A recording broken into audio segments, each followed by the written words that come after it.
This is being recorded. You will be able to access the recording later so that you can refer back to it. And it will also be posted on the orientation page, so you're able to go there if you can't find it in your Teams. Some of you are here because your professors have either offered extra credit or required it as part of the course. At the end of the session, I will post a link in the chat box. You must complete the survey at that link in order for me to notify your professor of your attendance. Because even though I can use Teams to show me who attended, that does not tell me who your professor is, so I can't tell them that you are here.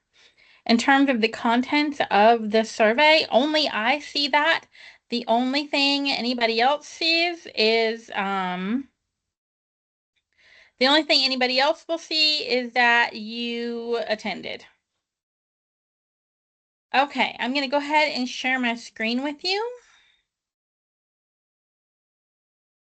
Just don't be shocked when you find out that I don't care. There we go. Okay, hopefully everybody can see that. And I'm going to minimize this now. As we're going, feel free to ask questions. You can ask questions here, or you can ask questions with your mic. Good gravy. I don't know if y'all can hear the train that is going by right now, but it is a very loud train. And broke my train of thought. You guys can ask questions in the chat. You can ask questions on your mic. Either one is fine. Please feel free to ask them as we are going rather than waiting until the end. That way, if I'm in something and you have a question about it, you can get your answer right then rather than me trying to backtrack. So Elizabeth, if you are in counseling, there is actually a counseling specific session. Those were done on Monday and Tuesday of this week, and they will be posted probably, hopefully by tomorrow and available on the counseling research guide. So if you would want to watch those, or if you want to watch the recording of this session, you are welcome to do so, and you should still be able to take the survey and complete it. Okay. On we go, ready to hit it. So from the college homepage, a couple things that I want to make sure y'all know about. The first being how to access Grammarly. So if we come up to our main menu here and we go to UC Login, it's going to make me log in as it always does.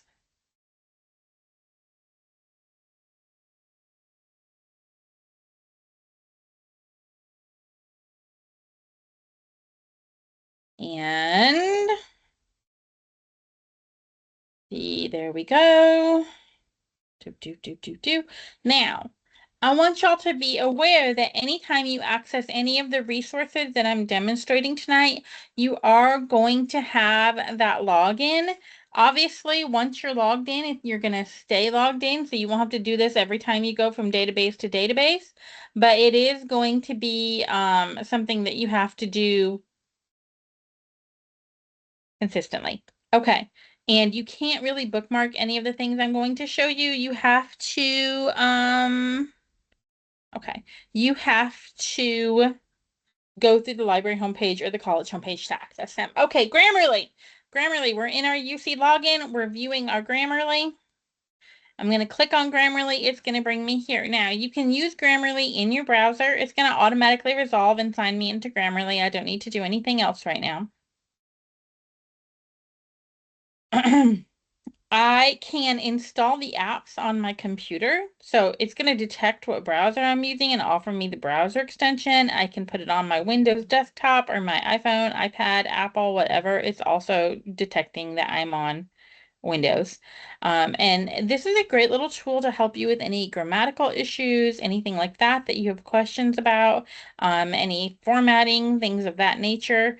When we come into the demo document, you can see some of the things that it has available to you, and it also has the option to check for AI text and plagiarism. If you're worried that maybe you didn't paraphrase something enough or you forgot to cite something, that's a great way to run a check. We get a lot of checks of people being like, how do I pre-check it before I submit it? There's no way within, I can't remember if they're using Safe Assign or Turnitin right now. to check for plagiarism, but there's no way to pre-check it with those tools, but you can run it through Grammarly and check for it. I know nobody would ever deliberately plagiarize, but if you're worried you've forgotten to cite something, this is a good place to come and check that. I'm going to scoot that out of my way. All right. Okay. So onward we go. Any questions about Grammarly? I just want to kind of check in with that on you guys real quick. No? Okay. Are there people still waiting to be admitted? No, we're good. All right. Thank you to whoever is admitting people for me, by the way. I appreciate it. All right. Moving on down the road. So back to, oh, one other thing that I do want to make sure y'all are aware of is that we do offer Microsoft Office and Microsoft 365. I do not want to sign in, thank you. Microsoft 365 for our students. So if you are currently using like LibreOffice or using Google Docs and you would like to have full access to Office, you can do that through the college for free. I love a Google Doc. I will be so real with you. I mostly use Google Docs, but sometimes there are formatting issues when you're using a Google Doc and your professors are using Office that can come up. So if you're worried about that, you can absolutely go ahead and download this. And even if you prefer to work in Google Docs, you can always run it through Word before you submit it to make sure that you're good to go. Back to the college homepage, we're going to go to academics and we're going to click on library, and that's going to take us to the good old library homepage.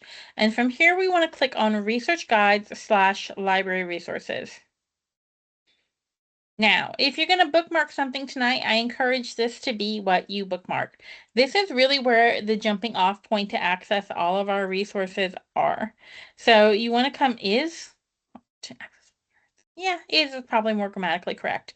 Okay, that includes our library hours. So right now, I don't know about everybody else if you're not in Kentucky, but the temperature is dropping rapidly. And the predictions for snow are swinging wildly back and forth from totally going to get some to not going to get any, but it's going to be real cold. Regardless of how that shakes out for us, any time that campus is affected by inclement weather and there are closures, as long as because I do most of these updates, as long as I personally have both internet and power, I will post those updates to our hours. That also includes things like closures for the holidays. I haven't posted it yet, but we are going to be closed on Monday for MLK Day. So just be aware of that. Those changes get posted up here. So if you're ever considering coming to campus and wondering if we're open, this is a good place to check. Now, even if we are closed due to inclement weather, we will likely still be available online, again, pending the 1-2 combo of power and internet. You can access it via library chat. You can reach out to us. There should be somebody online right now. You can say, yes, I need help. And then you can either choose to get information from our FAQ or say that you have a different question. And then you can ask to talk to a person. I don't want to talk to a person right now, so I'm not going to click that. Now, if nobody was online, it would forward you to our Ask a Librarian, which is over here. You can also come directly to Ask a Librarian, and it's going to show you the contact information of all 4 of the faculty librarians, and it's also going to have a nice little form that you can fill out. So you can email any of us individually. We're always happy to hear from you and to help you as best we can. Or you can fill out the form. And the nice thing about the form, especially if you just have a quick question, is that it's going to email all 4 of us at the same time. And that way somebody will get back to you really quickly. So for example, I'm in classes tonight, and if I wasn't in classes, it would not be my evening shift. So if you emailed me tonight, you probably wouldn't hear from me until tomorrow. But there is a librarian working this evening, and she would get back to you relatively quickly. So you can always use Ask a Librarian to submit a question, and it's a good way to get a quick answer. Let's talk about what else is on this page. Down the side, citation help. We will come back to citation help. Ebooks. All of our books and ebooks are available through what we call UC Search.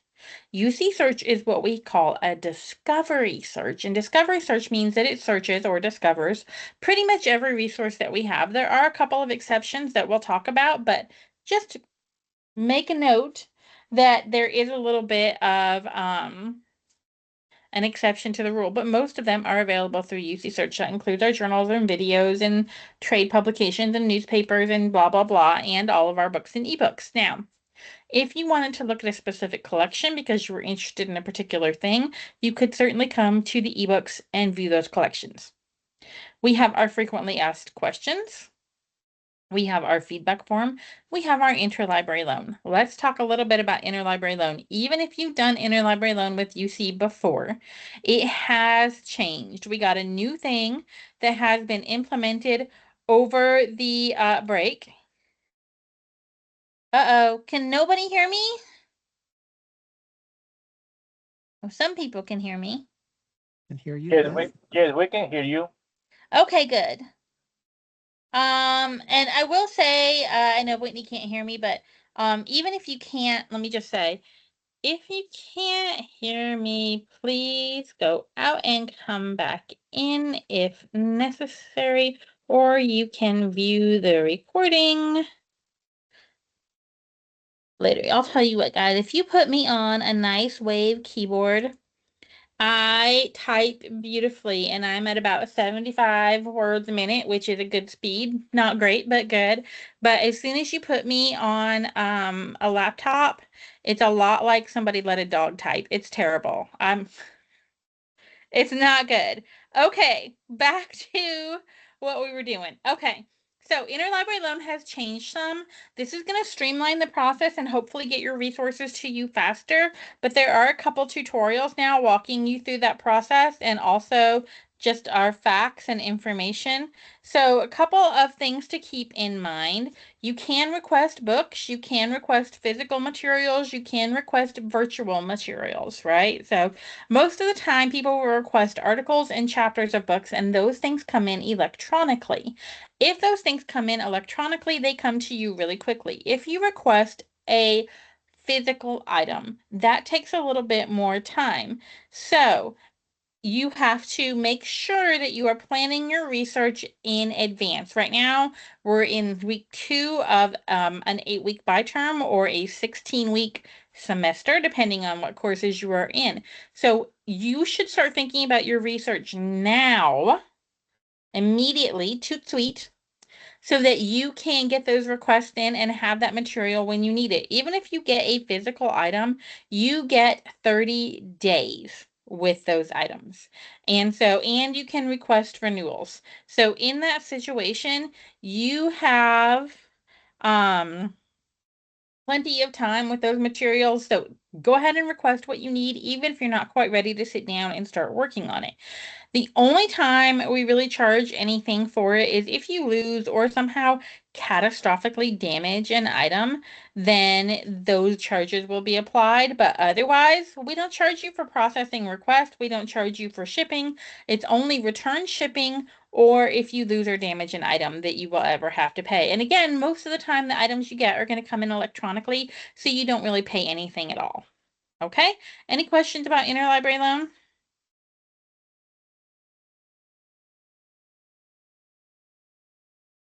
If you watch the recording, you can still complete the survey. Yes, it will be posted in the chat box, and the chat box should be visible in the recording. I don't know whether it will let you just click it or you're going to have to type it in, but it will work. Okay. On and on we go. All right, so no questions about interlibrary loan. We're going back to the library homepage. We also have over here on the side laptop checkout. If you are not a local resident to us, you probably are not going to be worried about laptop checkout because we check them out either during the day or overnight is our longest checkout period typically. So if you're not local, that's not very helpful to you. There are no long-term checkouts of laptops. But if you are local, that's something you can take advantage of. Obviously, you figured out the orientation sessions. This link is also where the recordings for the sessions will be posted, so you can come here to access them. We have library tutorials. A lot of those tutorials relate to using UC Search, but there are some other helpful pieces of information there as well. We have our makerspace. If you are coming to campus, and some of you are local, or at least within the Tri-County area, or some of you will come to campus for residencies and things like that, you can fully take advantage of the makerspace. You can come in and check it out. You can view the webpage and see what all we have available. We've got some great resources there for you. We have 3D printers, poster printers, all kinds of cool stuff. We have an Appalachian collection. Now, the Appalachian collection and the Governor Burt T. Combs collection is where our rare books reside. If you need access to those and it's something that we do not lend on the basis that it is too fragile or delicate or whatever, we are happy to facilitate access by scanning in chapters and sections of books for you. Over yonder to the middle. Okay. The same thing goes for study room reservations. If you are coming to campus for any reason and you think you are going to need a study room, I am telling you now, you need to reserve that study room. You can reserve study rooms for up to 2 weeks in advance.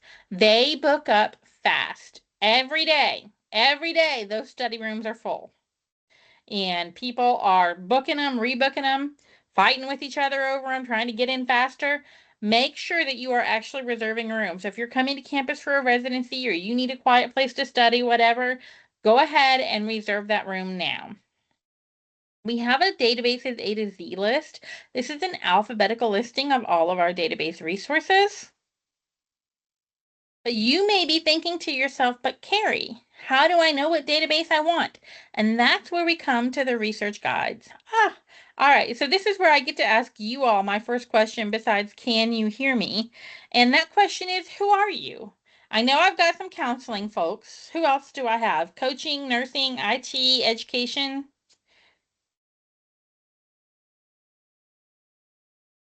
You can tell me in the chat if you don't want to talk. Counseling, physical therapy, health and human performance, coaching. Our growing areas are all physical therapy, health and human performance, counseling, and coaching. Okay, so this is going to help me decide. Okay, perfect. This is going to help me kind of decide what guides I'm going to focus on tonight. So I'm going to go ahead and get into these and start demoing some, and then you guys can keep letting me know who you are in the meantime. So those of you who are saying leadership, what is your focus in your leadership? So I see somebody saying EDD leadership with an emphasis in business, education. Perfect. Okay. So let's go ahead and I'm going to start pulling up guides. So we've got counseling. We've got education. We've got health and human performance. Now, allied health and sports science and health and human performance, your guides are very similar. We're actually getting ready to merge these. So if you come back one day and you don't see your guide where it was, it's been merged into another one, but it will still be here somewhere. Okay. So let's see here. Da, da, da, da. Who am I missing? I know I'm missing somebody. Coaching, counseling, education. Oh, leadership. Let's talk about the leadership guide for just a minute. So, leadership. We do have some things pulled out specifically for leadership, including a thing that's relatively new, which is called Scopus. You can see a little bit of information if you click on this. And Scopus can help you build out your search by showing you like who's written on what topic, but also what's been written related to journal articles that you already have, things like that. Very nifty. Interesting. So you can see all of that here, but in addition to this, and there's also information here on like survey instruments and statistics gathering. Whew. I don't know how anybody with a speech impediment ever had to come to do as much public speaking as I do, but here we are living that life. Okay, one of the major resources for you is linked out over here. That's the Leadership Quarterly. But regardless of leadership being your area of study, you will probably be looking at something more specific as well, which is an area of focus. So like business and education, for example. So when you're doing that, you also want to be looking at the guides for those topics. So I know we had somebody say that they were focusing on business as well. So we can come back here, we can pull up the business guide, and I'm just going to show you guys kind of what these guides look like. And we're going to go into what the contents of them are briefly. So everybody's got a guide that has top resources, and then there's a bunch of tabs. And those tabs are going to look very similar across the different guides. And this is to help you navigate. So for example, if you're in leadership, you might use the leadership and the business guide. You might use the leadership and the education guide. If you're in coaching, you might be looking at coaching and education. A lot of our coaches are teacher coaches, right? So you might be looking at both of those databases to look at things like student athletes.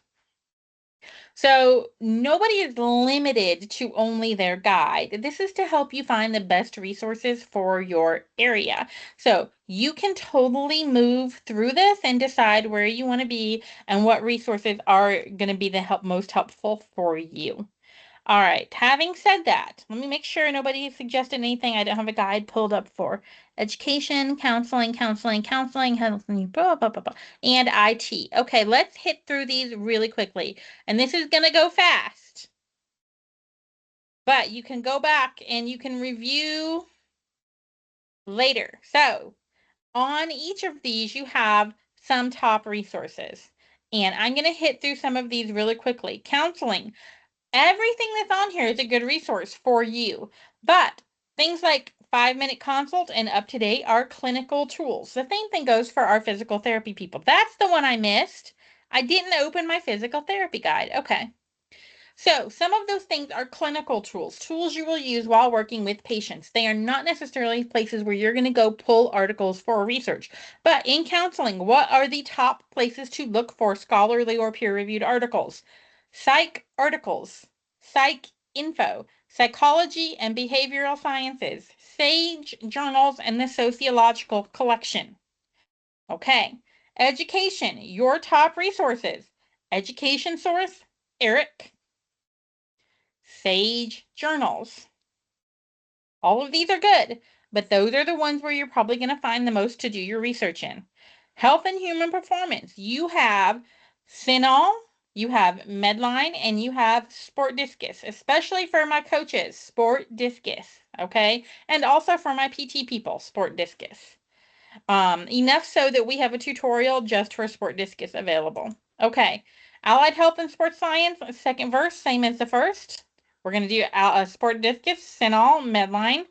Okay, business, ABI Inform, ABI Inform, Business Source Premier, Business Source Premier Enhanced, and Career and Technical Education, which I think is on your additional resources.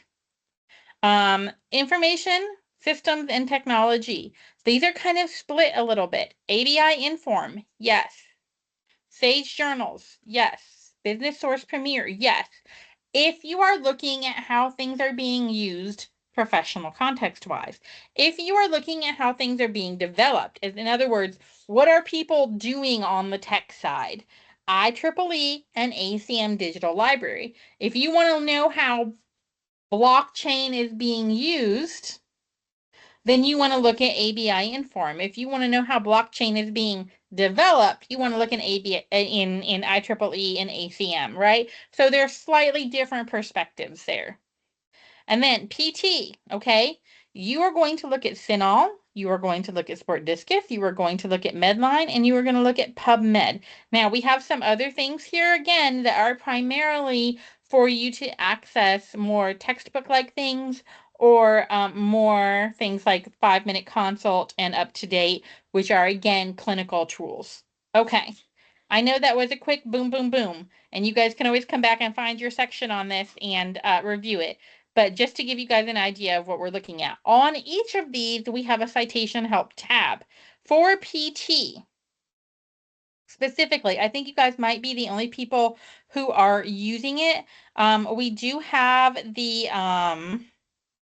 scientific style and format, and I think that's what they have you guys using, but some of you may also be using APA for some classes, but we do have a little bit of information here for you on like the scientific style, the CSE, all that good stuff.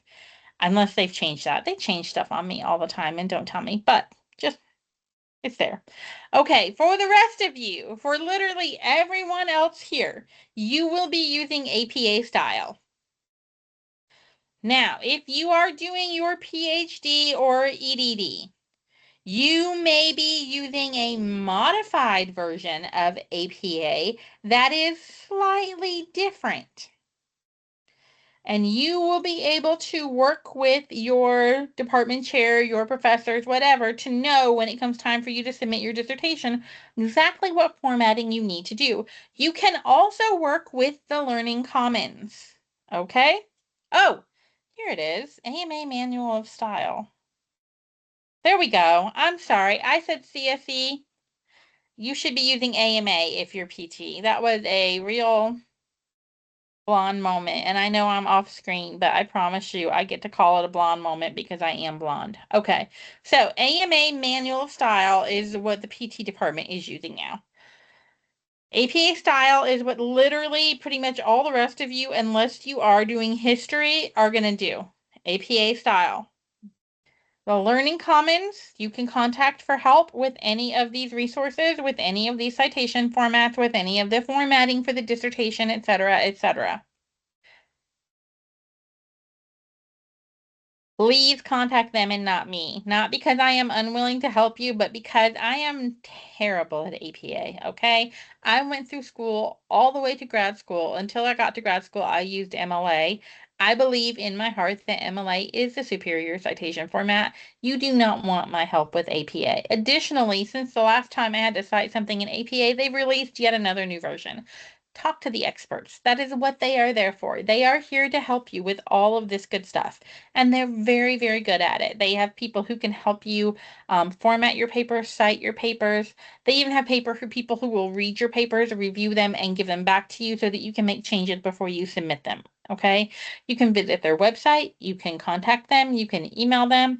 There's all kinds of help out there for you that is so much better than asking me. But if you ask me, one of the best resources we have is Academic Writer. Now, for my AMA people, we actually do have some tools here for you that were created by the folks at Academic Writer to help this, if I could talk, I would be dangerous. Created by the folks at the Learning Commons to help you get comfortable with these tools. Top tier, okay? Academic Writer. Let me talk for a second about this. How many of you are current? Yes, MLA is so much better than APA. I don't know why APA even tries. Just okay. But we are where we are with that. So let's talk about it. How many of you are currently using some kind of bibliographic manager or citation manager? These would be things like EndNote, RefWorks, Perla, Purdue OWL, Zotero, Mendeley, ZBib.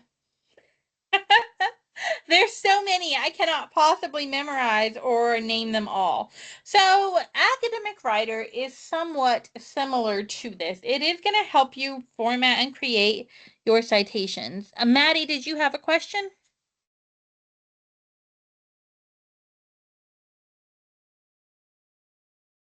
So Grammarly's citation machine is good, but it does not do all of the different formats. So you're fine.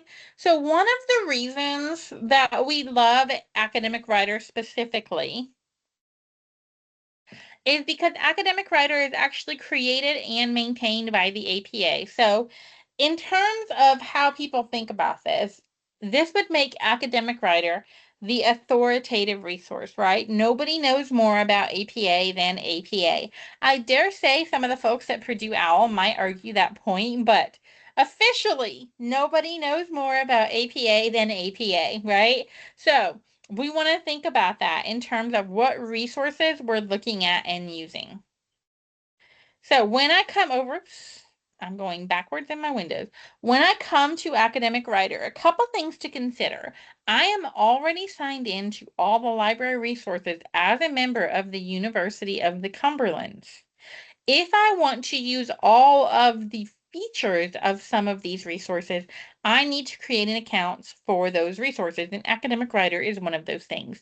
So I want to sign into Academic Writer, and I'm just going to go ahead and go to my references, and it's going to ask me to sign in. If I've never done it before, it's going to give me the opportunity to create an account. Now, you can see that I have a big long-tailed list of references here. I can create groups by giving them tags. So I can say I want to see all the things I have saved, all the references I have saved relating to a particular topic. I can also add references. And one thing that I want to make very clear about Academic Writer, you can enter all this manually. I could say, I want to cite a journal article, and I'm going to fill all this in, but that's a drag, so I'm not actually going to do that. I'm going to instead import. One of the things it's going to ask you for is to choose a file origin. I need you to understand that it makes you do this and also that it does not matter. I'm going to upload an article from EBSCO, but I'm going to say that it was from ProQuest. It will not stop me, okay? It if you don't know where your article came from or you don't see it in the list, it's fine. It doesn't affect anything at all. Okay. I want to edit my article. I want to edit my citation. I don't need to change the author. I don't need to change this. This is good. All of this is good. Everything's good here. The one thing that I want you to make note of is the DOI. Okay, so I'm going to go ahead and add a tag to this that is spring 26. And I'm going to add my tag. And then I'm going to come in here and I want to talk about the DOI for just a minute. So in most citation formats right now, not just APA, but there is a hierarchy. And so if a DOI is available when you are citing something, you're supposed to use the DOI. If no DOI is available, you would use the URL, which in your databases is typically called like a durable URL or a permanent URL or a stable URL or a permalink, something of that nature, right? You should double check to see if there is a DOI first. So right now, this article has a DOI, but we're going to use it as an example anyway. What do I do if the DOI is not available in the database? Well, I can come back to my citation help and I can go to Crossref. I'm going to drop that title in there and it's going to pull this up for you and say, hey, yes, there is a DOI. Here it is, right? It is very important that you check for this because if they're going to call you out for anything, it's going to be this. When your professors are grading and they see a URL, they're going to come back and say, hey, you're supposed to use the DOI. Why didn't you? And if you say, well, there was no DOI, so I used the URL, I promise you, they're going to go back themselves and confirm there's no DOI because many of them contact me and ask me to confirm there's no DOI. So they are checking this. So you need to be able to say with full confidence, I looked in the databases, I looked in Crossref, no DOI was provided. Okay, and that is considered a thorough check. The only other thing that you can really do is you could like track down the journal publishers page, go view the indexing on that journal and see if that indexing includes article DOIs, which sometimes it will and sometimes it won't. And some articles simply don't have a DOI. There's a variety of reasons for that. Some journals choose not to participate in it. Sometimes they haven't gone and backdated them. Sometimes there's a little bit of lag in new articles. But ultimately, sometimes it's just going to be the case that no DOI is available. That doesn't exclude an article from being usable, but you need to be able to justify and say, I did check and there wasn't one, because they're going to come back and ask you, okay? Any questions about that?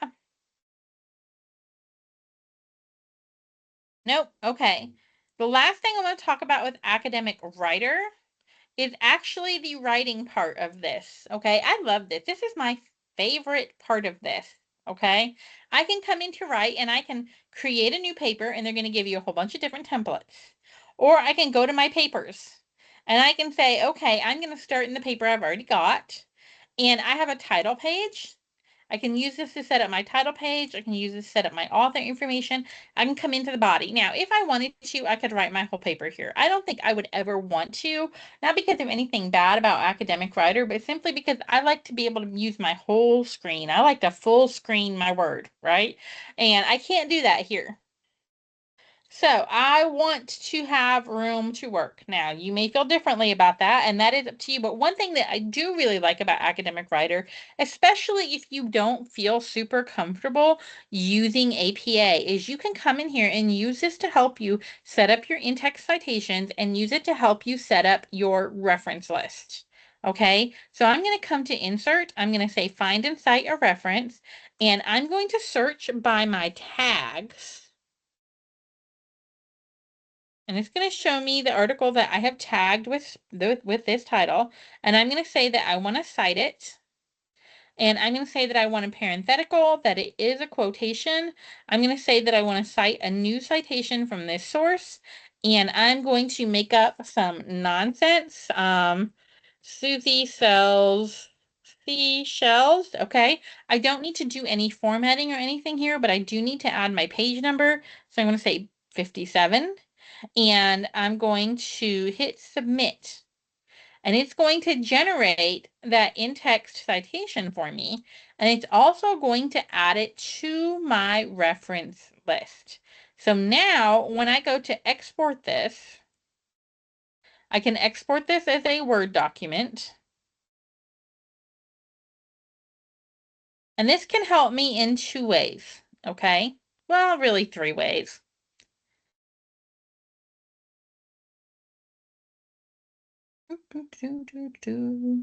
Okay, number one, I'm going to enable editing. Number one, if I'm not comfortable setting up my headers and footers, Academic Writer can help get me started with that, right? You're going to see that my page numbers are here, my title is here on the next page, my header is here, and my page number has carried on, and it's going to carry that forward for me, right?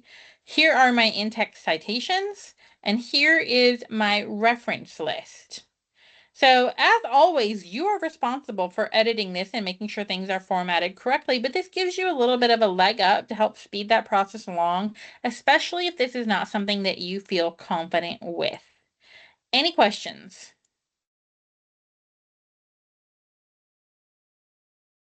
No questions? Okay, we're going to keep on trucking then. All right, that's the end of Academic Writer. Let's talk about what else is in our guide. So we have our tutorials, we have our citation help tools, we have our web pages. These web pages are all custom to you. They are either things that your professors have recommended, or they are things that are professional organizations for you, okay? We also have our government docs, and that's kind of the same thing as the web pages, which these are government documents related to your area of study. So on education, it'll be things from the DOE, the Department of Education, on business, it'll be related to business stuff. On like health and human performance or counseling, it'll be things from like the CDC, right? So just kind of be aware of those things. Okay. We also have our additional resources. So not everything is going to be on the top resources page. Sometimes there are things that are supplemental. Maybe they're not where I would send you first, but they're still useful information. So for some of you who are maybe in education, if you haven't already taken your Praxis, you can take Praxis tests in Learning Express Library. There are also other exams, including like the NCLEX for nursing and some other things in here. I think there's some NCE stuff for counseling, but we also subscribe to some stuff for counseling specifically, but totally worth exploring, right? So there are some resources here that are supplemental. One of those things is the statistical abstract. And I want to talk about the stat abstract for just a minute in terms of exactly what it is. So this used to be published every year as a government document. Now it is a database brought to us from ProQuest. What is the content of this database? This is one of the things that I was talking about that does not interact well with our UC search. You're never going to get statistical abstract content in the UC search because it's not within its capability, because it's a weird little thing. So I'm going to go to the education section just to kind of give you guys an idea of what it is. If I come in here and I want to see what the federal funds for education and related programs were for the last like 10 years, I can do that, right? I can come in here and say, I want to see school enrollment and predicted school enrollment. It's just data, okay? It is literally just the numbers. and it tells you where that was collected. This was from the National Center for Education Statistics. A lot of it is from the census. So there's a lot of variety in terms of where this comes from, but it's almost all government sources, and it's either gathered by the federal government or reported by the states to the federal government. So I could come in here and I could search for, say, mental health, and I would see results about mental health in the United States, right? So I could come in here and view the data for this. This is so extremely specific. But if you are looking for this kind of information, this is one of the best places to find it. And because it is so extremely specific, there's no good way to catalog it, so it just doesn't mesh well with the UC search, with that bigger search engine. Okay? All right. We also have our books and ebooks. And we have pulled some things out. One thing that I do want to emphasize for anyone who's doing counseling or any kind of mental health stuff, education, we do now have access to the DSM-5 and the DSM-5 TR online. This is one of these things that I get really, really excited about. I have been doing this job for 18 years, and we have had the DSM Live online for like less than a year at this point, and I get excited every time because people have been asking about it since my first year here, right? It is available online, it is available full text, it is available for all our students. So if you need access to the DSM, you can come here and get access to the DSM. It's also available through the UC Search, but it's available in many of the guides just linked out. But great, great resource for us to be able to offer online now. So that's on a lot of places, books and ebooks as well. Okay. Journals. So some of you will have journals on your top resources page like this. And some of you will have journals on its own little tab. Counseling and nursing generally have the journals pulled out on their own little tab because there's so many of them. What does this mean? So we have thousands of journals, okay? Thousands of journals for your subject, even. But there are some journals that we cannot get as part of our databases, so we buy them individually. So this is not every journal we have on your area. These are just the ones that we buy what they call a la carte, because we can't get them as part of a database family. Okay, so these are just popped out separately because of that. So if you're looking for a special area of study, and Leadership Quarterly is a good example of this, you can come and view these. So if you're specifically looking for child and adolescent counseling, you're going to find a lot of information on that on those databases. But you're not going to find only that. So these are more specific, and they are things that we buy separately upon request from your professors or your departments. Okay. Top resources. We also, on most of them, have research basics pulled out here, just things to help familiarize you with what's available. We'll also have our interlibrary loan. Education is unique because there's this one that's highlighted all off by itself. School arts, you guys. Okay, we get school arts in print, and we get school arts only in print. We are only able to get school arts in print. It is indexed online, I believe, so you can go and look at that and request articles from us through that, but you can only get the articles if we scan them in and send them to you. Maybe someday it will be something that's available online, but right now we are only able to get it in print. So if you needed an article from that, you would have to let us know and we would scan it in and send it to you. And this is something that is really unique to education. But hopefully someday we'll be able to make it more available online.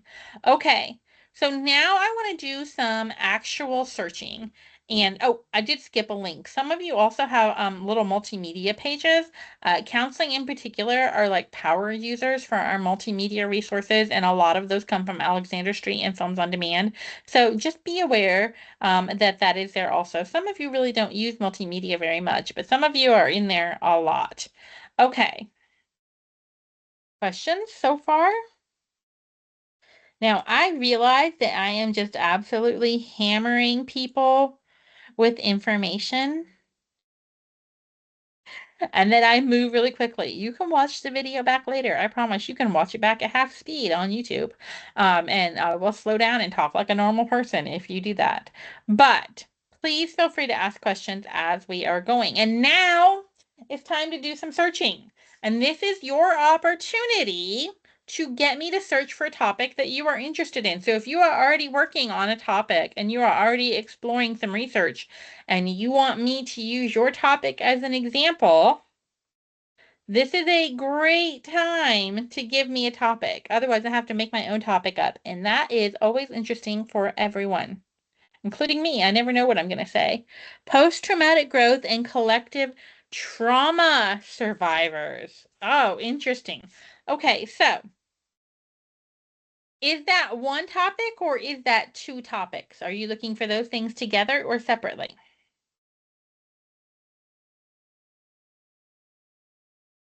Together. Together. Okay, well, we'll dive in and we'll see what we get. So we're going to go to some of our counseling guides.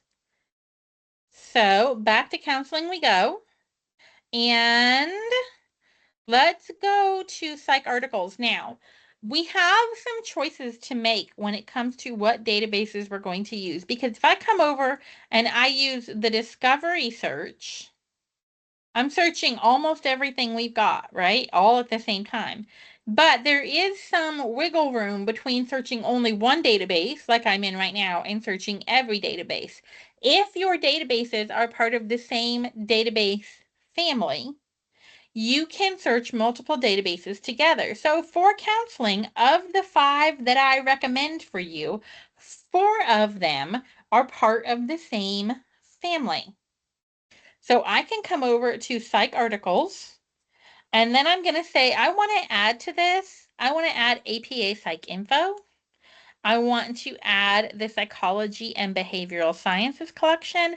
I want to add the Sociological collection. And I'm going to be able to search those 4 all at the same time. So I'm going to drop these in, and I'm going to get rid of the and I'll explain that here in a little bit. And I'm going to do just a straight up search, okay? Now, I have 20 results. We're going to talk about that in a minute. I'm going to do the same search over here.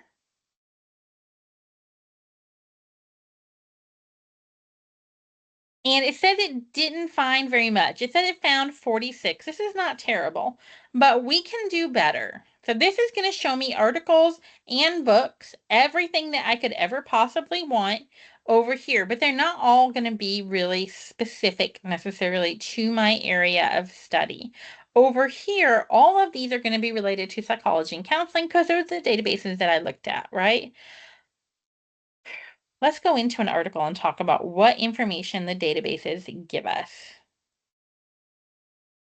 So, the first thing I can do is I can look at who my authors are.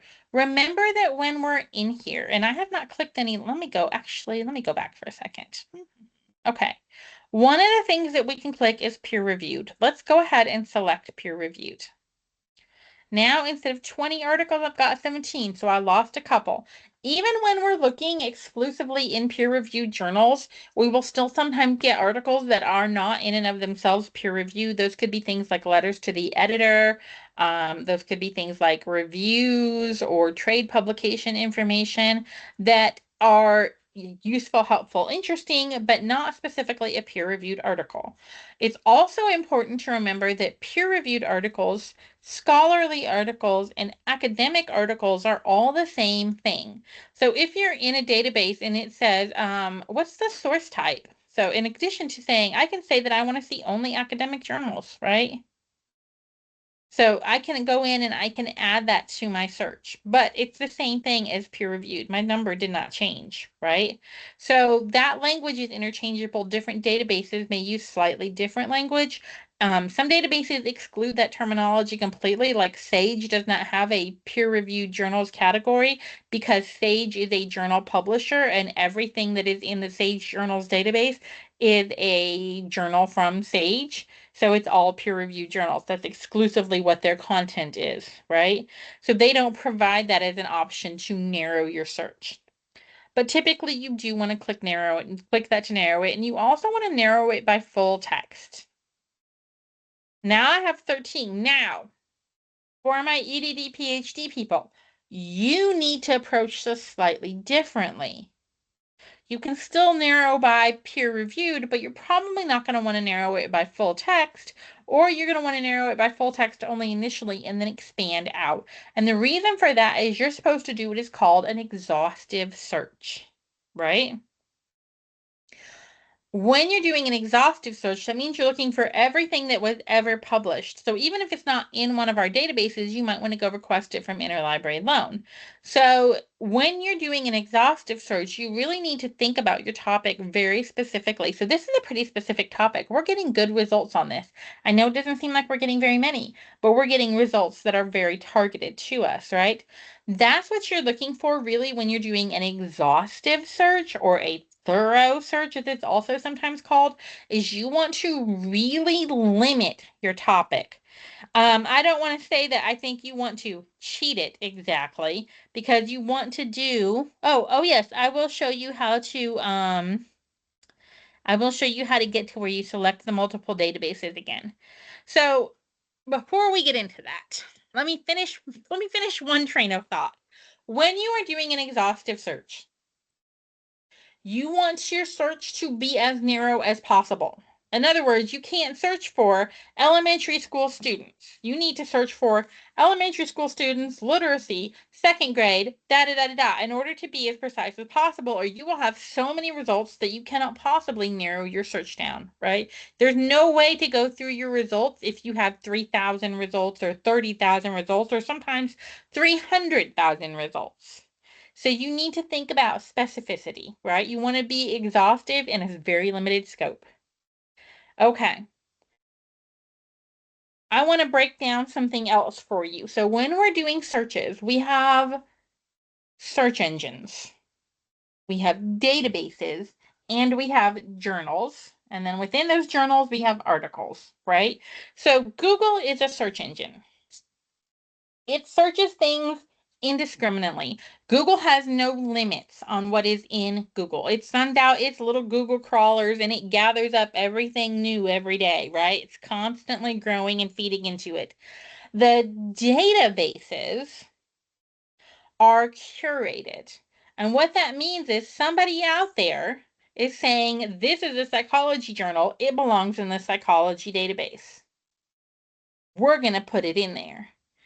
This is a business journal. It belongs in the business database. So we're going to put it in there.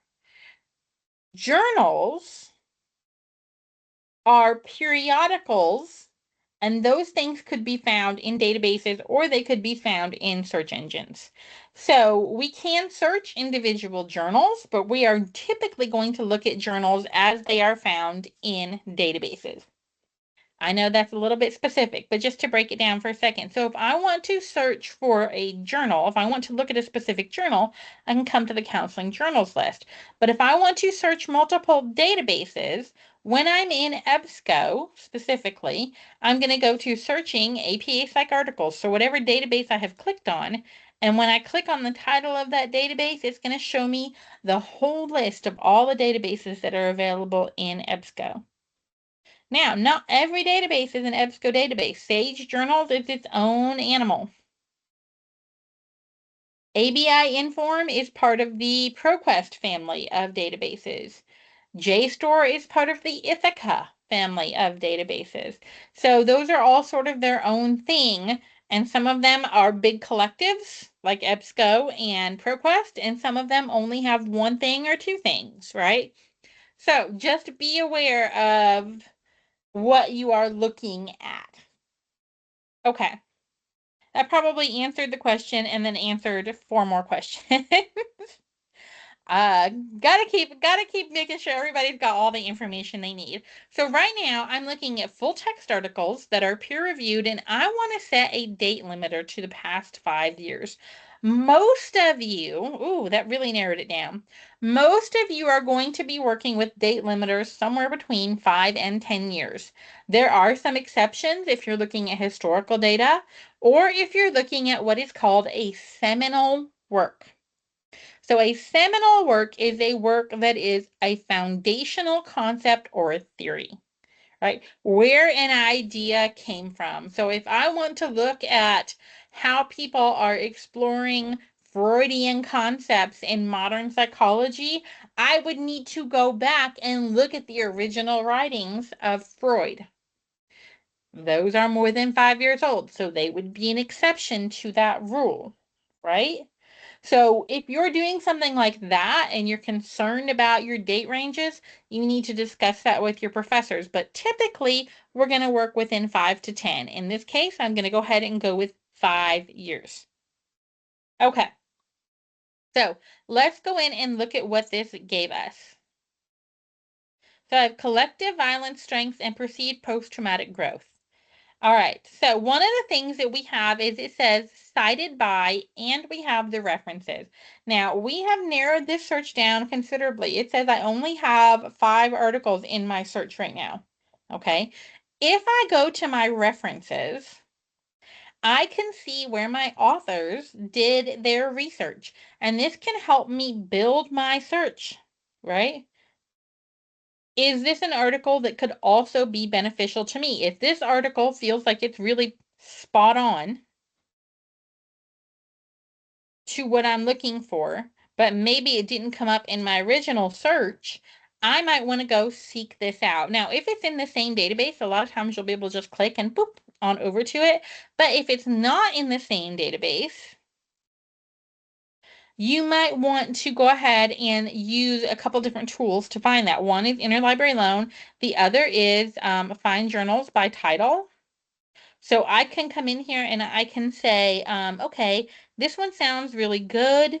Do we have it available? Well, I know that we have it available because it's a blue link, but just so that you guys can see how this works, I'm going to go ahead and highlight this because if it's not available, this could be something that could be in one of our other databases. So I can come in here and I can do a journal search. I'm going to look and see if you liar. They like to make fools of me, I'll tell you what.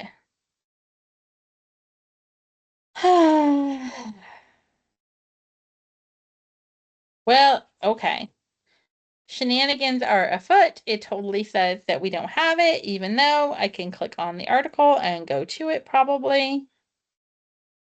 Okay, it does say check for full text. So this means that it's indexed, but it's not actually available full text. What that means is that you could request it from Interlibrary Loan. So we don't have that particular journal. Did not lie to me after all. How nice. But this is one way that you can do the search is you can kind of come in here and you can you can make sure that you are getting all the articles available that are related. The other thing that you can do instead of references, do you see where it says cited by? Somebody read the article I was in and then used it to cite their article, right? So I could come in here and I could also use this to build my search forward if I felt like they were related. So references and cited by are tools that can help us expand our search. We also can come in here and look at our details. This tells us who our authors are to help us decide if they are experts in the field and therefore that this is a scholarly article. We can come in here and we can look at our source. We can look for our DOI. Sometimes it's here, sometimes it's not. Here it is. We can also get our citation information here. And we can export this citation. Most of you, if you're using a reference manager, will use RIS format unless you're using one of these specific tools. Actually, should download that so I have an example for next class. All right, so we can share these articles. You can also bookmark or put them in a folder. Here's my feeling about the bookmarks and folders. From the bottom of my heart, I hate them. If you want to use those, if I click on this, it's going to tell me that I have to sign in to use it, right? I know you're thinking, well, you've got access. Aren't you signed in? I'm not signed in. I'm only signed in as a member of UC. I am not signed in as Carrie. So I would have to create an account. I would have to create an account for EBSCO. I would have to create an account for Ithaca. I would have to create an account for Sage, etc., etc., etc. And I feel like a lot of people find that they can't necessarily, oh, this one's taking me to Sage. Okay.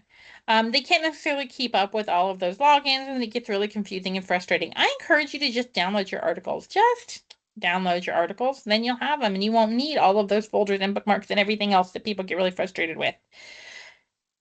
Now, some of the articles are going to say that you have access options, and that option will be a PDF or online full text. If you have to choose the PDF every time. The online full text is fine if that's all that's available, but it's much harder to read and much harder to cite because unlike a PDF where it's going to look pretty much like it was originally published, this is just going to be one long run-on thing. Sometimes images are removed, sometimes images are moved around. So just be aware that if the PDF is available, the PDF is what you want. Okay. That's the basics of using the databases. Oh, keep accidentally clicking on buttons. Okay. Any questions so far? You guys ready to talk about the fun stuff? I know you can't believe your stuff is even more fun than what I've already told you, but there is.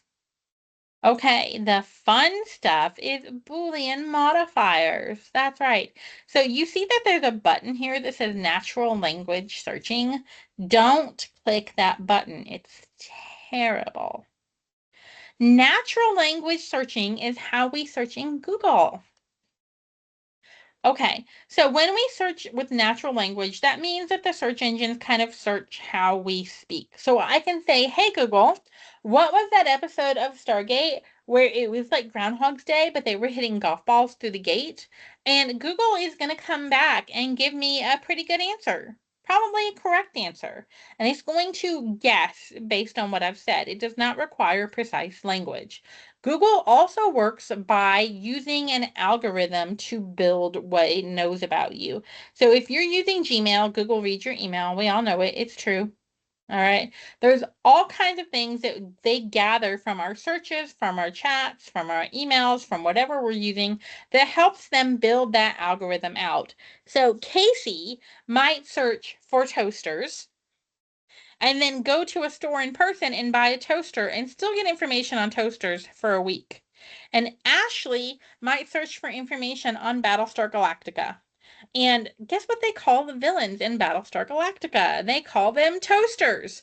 So when she goes in a few days and decides she wants to buy a toaster, instead of getting results on toasters, she's going to get results on Battlestar Galactica because it's a learning algorithm and it feeds us what it thinks we want.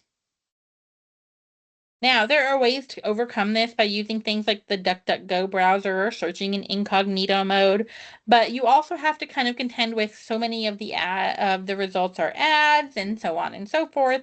But ultimately, the databases avoid this by not using a learning algorithm, right? They're not being predictive of what they think you want.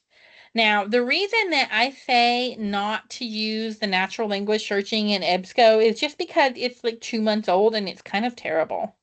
Probably in a year, the natural language searching in EBSCO is going to be fire, but right now, awful, awful, awful, awful. Um, they'll get there, but they're not there yet. But natural language searching comes with natural language biases. And even when we remove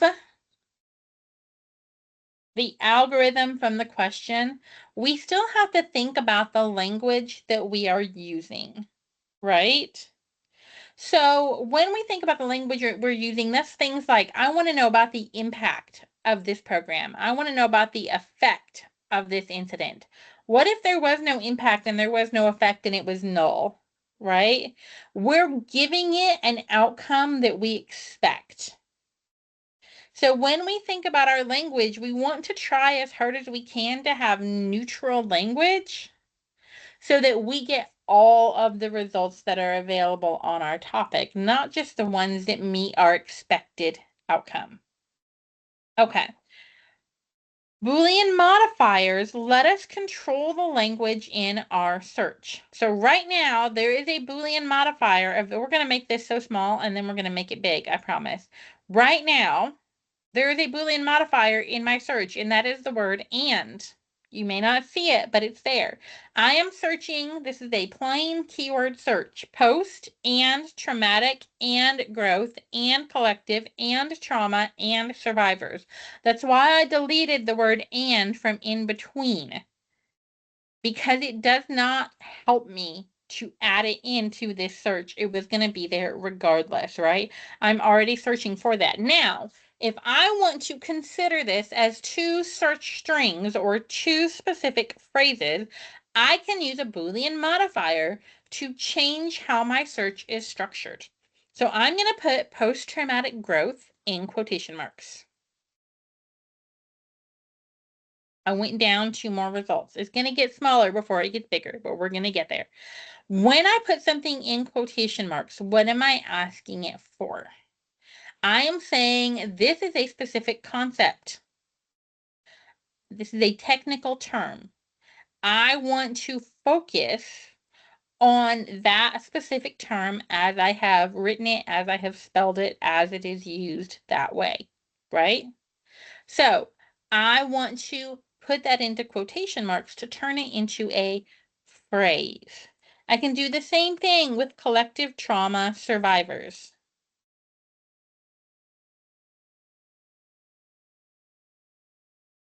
I didn't get any results. I'm not surprised by that because my search was already so small. I want to come back out and undo that.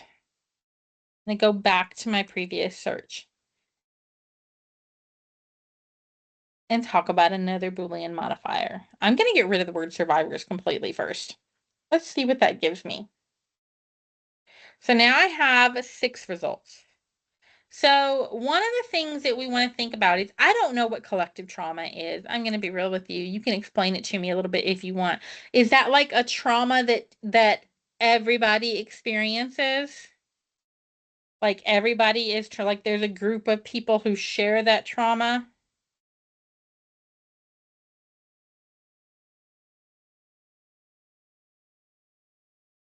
I don't know. I'm gonna take a shot and say yes. I could be wrong. So we want to think about how collective trauma functions, how that word functions in our search. What does it mean? But also, when we're searching for survivors, to add that back in for a second, we're gonna actually want to truncate that. You see this little asterisk? I'm gonna zoom in for a second, and then I'm gonna switch topics for the next search. If I put that little asterisk there, I'm going to get survivors, survived, surviving, survives, all the possible suffixes of a word. If I only search for survivor, I only get survivor. If I truncate my word, I get all the possible suffixes, right? So I could come in here and I could go back and say, instead of post-traumatic growth, I'm going to say post-traumatic grow, because I want to know about growth, growing, etc. I want to know about all the possible suffixes of that word, right?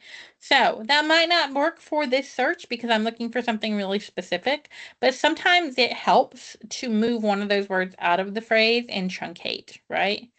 All right, so we had another topic put forward, and that was a coaching or physical topic. So we're going to go into CINAHL. Let me go back and look at my topic.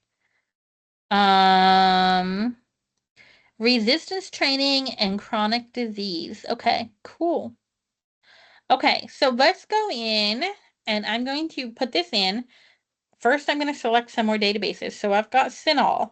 I want, especially for this topic, I want to look at sport discus. I scrolled too far. I got excited and kept going. I'm also going to include Medline in this search.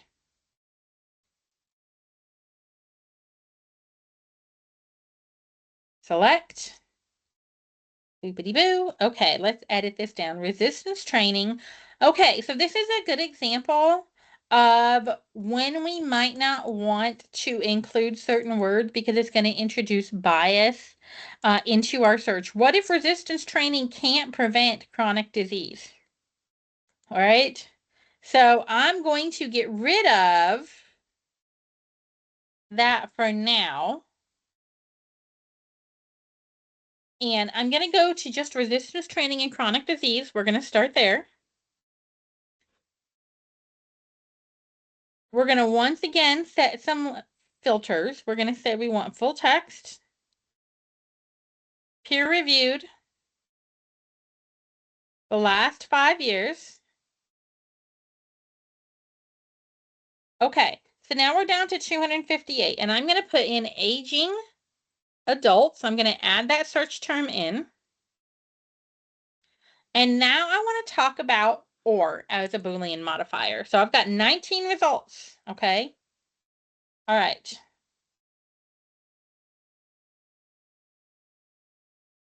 Instead of aging adults, I'm going to put in elderly.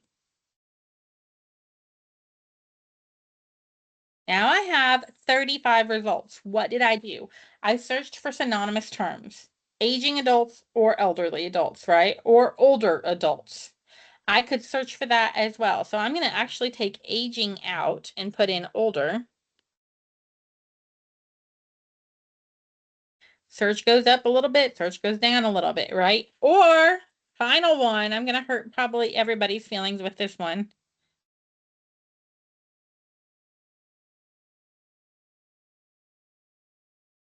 Okay. There are different terms that are used interchangeably in research. I want to think about the language that I'm using in order to make sure that I'm exploring all of those options, right? But I can also come back. I'm going to wipe all of this out for a second. And I'm going to come back and say, what if what I'm really interested in is the effect of resistance training and on chronic diseases and aging, period, right? Everybody ages into an adult. What if I'm looking at that broader? Still, my search is smaller than my other search with my synonymous terms, right? I can play around with this some and think about the language that I want to use. I could put resistance training into my quotation marks. I could potentially truncate chronic diseases. And I want to come down and just, I want to make sure that there's no plurals that I'm missing. This is one thing that's a little bit tricky about some of the databases is some of them want you to truncate to get the plurals and some of them don't. That is a little bit up to how they've set up their algo. But just be aware that that's something that you might want to play with a little bit.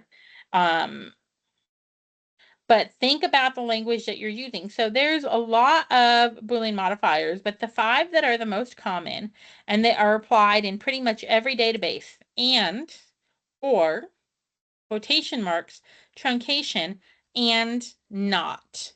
Okay. So I could come in here and I'm going to back us up a little bit. I'm going to say that I want to know about chronic disease, but not joint function, for example. So I'm going to remove something specific from my search. I'm going to say, I think I'm getting too many results on this one thing. I want to back it out. Right? So I can play around with this a little bit and change that as well. So that's what not does. Not take something out of my search. So if I'm getting overwhelmed with the number of results that I have, and I know that what I want is out there, but I'm getting run down by there being so many on one specific thing, I can come in there and do that. For this specific topic, I actually think it's very challenging to look at chronic disease specifically because you're going to get a lot of results that are very murky in terms of like, I personally, I have thyroid disease. Resistance training is not going to help my thyroid do anything. My thyroid cannot pump a little iron, right? It's got nothing going for it as far as it goes. But if you wanted to focus on like, say, chronic heart issues, I think you would get very specific results that would be a little bit more relevant to you. You could even come in and say like chronic heart, or you could focus on joint issues or something like that. But I think doing chronic disease as a whole is going to make it a a little bit harder to build out a good search because you're going to get results that are both very generic and very specific without necessarily giving you guidance to where you're looking at, right? So I could come in here instead of heart disease, I could say or cardiovascular disease or pulmonary function or, right? So you might want to be a little bit more specific on that one. Okay. Any questions for me? Anything I didn't cover that you are interested in knowing about?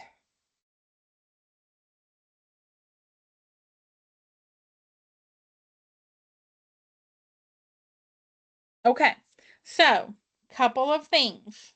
Number one, once again,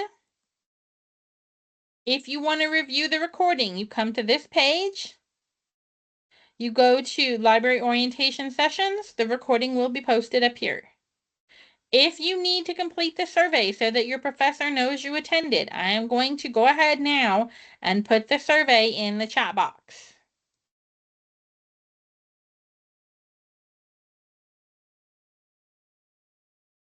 Once you have completed the survey, if you don't have any questions for me, you are free to go. And I appreciate you giving me some of your time tonight. I hope you found this helpful.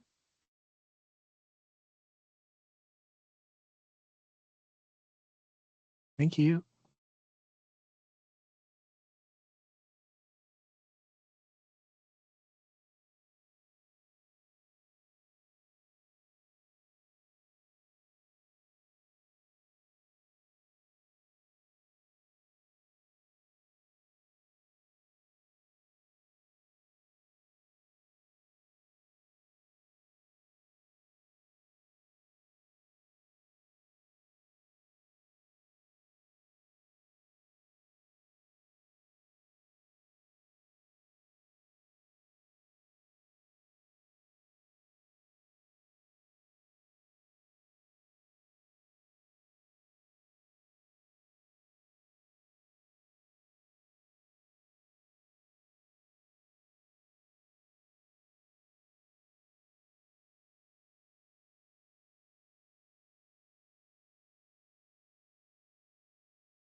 Thank you much. Thank you.